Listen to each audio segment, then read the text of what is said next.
What is going on, my guardian gamers? Is I, Birdman, back with another Destiny 2 build, and today I'm going to be showing off a little update to my Stasis Hunter build.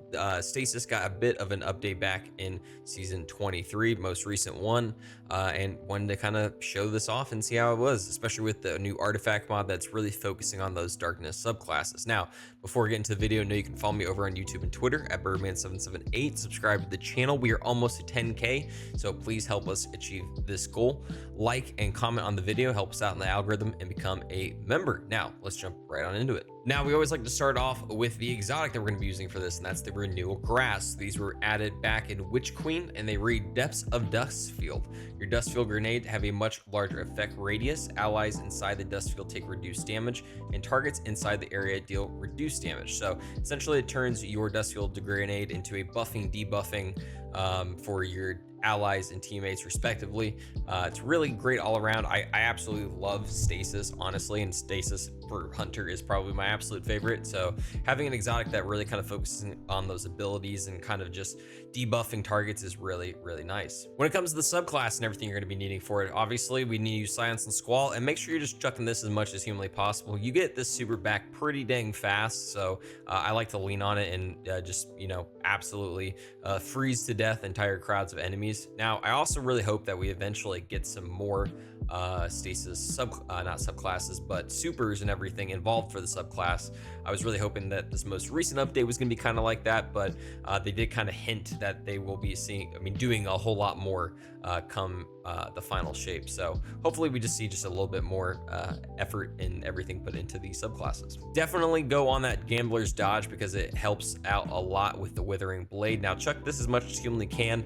One of the mods we're going to be using on our armor is going to definitely help out with that, essentially feeding into our super. Obviously, for the Dustfield exotic, you need to use the Dustfield grenade, but know that essentially the exotic itself is going to just increase the size of it and also add a little stasis crystal. Now, this is complemented by the Touch of Winter aspect that I would recommend you putting on that increases the slow size and creates a small stasis crystal on impact for your Dustfield grenade. Essentially, this is just doubled, so you get a much bigger crystal. It's going to be doing a lot more damage, and also the size of the Dustfield grenade will be much larger. Grim Harvest is an absolute must as well. Defeating slowed or frozen combatants create stasis shards. These shards grant melee energy when you pick them up, essentially just helping feed into a lot of the armor charging, everything that we're going to be doing for the setup, but also for the fact that, you know, just free energy is really great. Fragment wise and everything you're going to be needing for this: Whisper of Chains. While you are near frozen targets or friendly stasis crystals, you take reduced damage. This is really great just for the fact that it's going to turn those Dustfield grenades into just like absolute giant debuffing zones for us, giving us the damage reduction not only from the Dustfield grenade exotic, but also from Whisper of Chains. So definitely rely on this for that endgame content. Whisper of Shards. Shattering a stasis crystal temporarily boosts your grenade recharge rate. Shattering additional crystals increases the duration of this benefit. Now, we're going to be getting a lot of this not only from our Dustfield grenades, but also from our artifacts. So you should be having those grenades going pretty consistently, especially in a world where we've had pretty nerfed abilities. Whisper of Refraction. Defeating slowed or frozen targets grants you class ability energy, so this is just really nice to constantly keep up that Withering Blade. We should be having this constantly activating. Whisper of Conduction. Nearby stasis shards track your position. Now, this is a bit of a luxury one that I prefer, just because I don't want to have to like run around and grab those stasis crystals. Powerful attraction doesn't affect them either, so having that actively going is really nice. I will say though, it can be probably flexed out for Whisper of Hindrance. Dramatically increase weapon stability, aim assist, and airborne effectiveness, mobility, resilience, and recovery after freezing a target. I think this is a pretty solid one, especially for that end game that people don't really think about. But again, I think Conduction's pretty nice just if you're looking for a luxury fragment. And then finally, Whisper of Rending.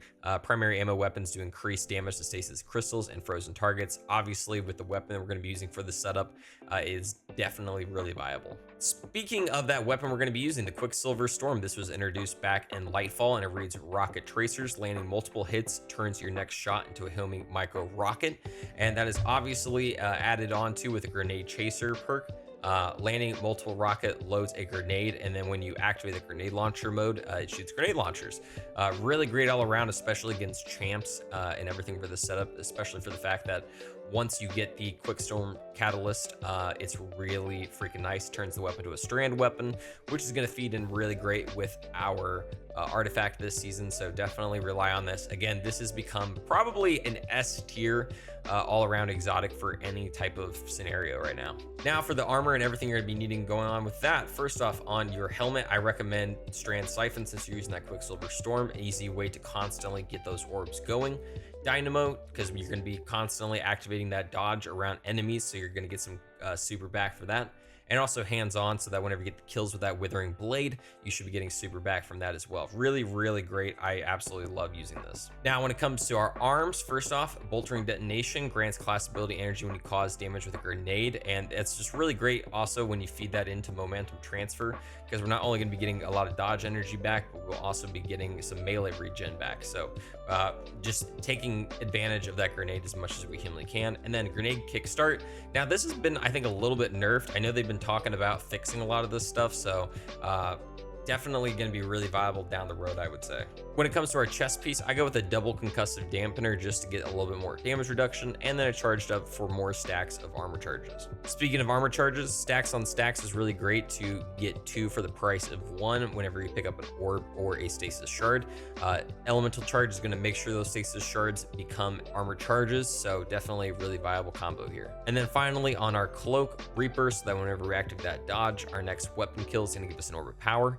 Bomber, so that whenever we activate that dodge around enemies, we're gonna get grenade energy back, and then powerful attraction to pull in all those orbs whenever we dodge. Now, when it comes to the artifact and everything you're gonna be needing for that, pretty much it starts in the 4th column. Everything up to that point is more fill-in, since we're not really having a whole lot of like darkness focus things on that side. Starting here, Unraveling Orbs is going to give that Quicksilver Storm unraveling rounds whenever you pick up an orb of power. Definitely super viable. Pillar of Ice, defeating an encased combatant spawns stasis crystals. Always going to be seeing those enemies, you know, frozen, and then those stasis crystals are just going to turn into grenade energy for us. And then Dragon's Bite, breaking combatant shield with a strand weapon, has a chance to suspend the combatant. Obviously, we're constantly getting that activated. And in the 5th column, first off, I would say once you have all of the points available, obviously I don't, you want to go into Horde Shuttle, because it turns that Quicksilver Storm into a weapon that's able to create threadlings. Damaging unraveled targets with a weapon occasionally spawns a threadling, so definitely really cool. And then Hail the Storm, probably the most important one. Shattering encased targets and stasis crystals, deals increased damage. Shattering stasis crystals releases shards of ice that damage and slow targets. This is absolutely crazy good for a lot of that ad clear and constantly just like freezing targets, so definitely take advantage of that. We always like to talk about how this is going to be endgame viable against champs and everything like that. First off, for barrier, we're going to be getting unraveling around from our artifact for our Quicksilver Storm, so we got that right there. Unstoppable, we should be getting shatter from all of the freezing that we're going to be doing with this setup. And then for overload, we're going to be getting slow effects from our Dustfield Grenade. But obviously, if you want to, you can just, you know, not really worry about the unraveling stuff from the overload and use that. But either way, it's going to work out for you. Thanks so much for watching the video. Hope you guys really enjoy it. Again, give a thumbs up on this video and let me know something down below you're interested in seeing. Helps us out a whole lot in the algorithm. Also, subscribe to the channel. We are so close to 10K, so anything is helpful. And also become a member. Guys, thank you so much for all the love and support on the recent videos. You guys are amazing. Hope you have a great night, day, whatever it may be.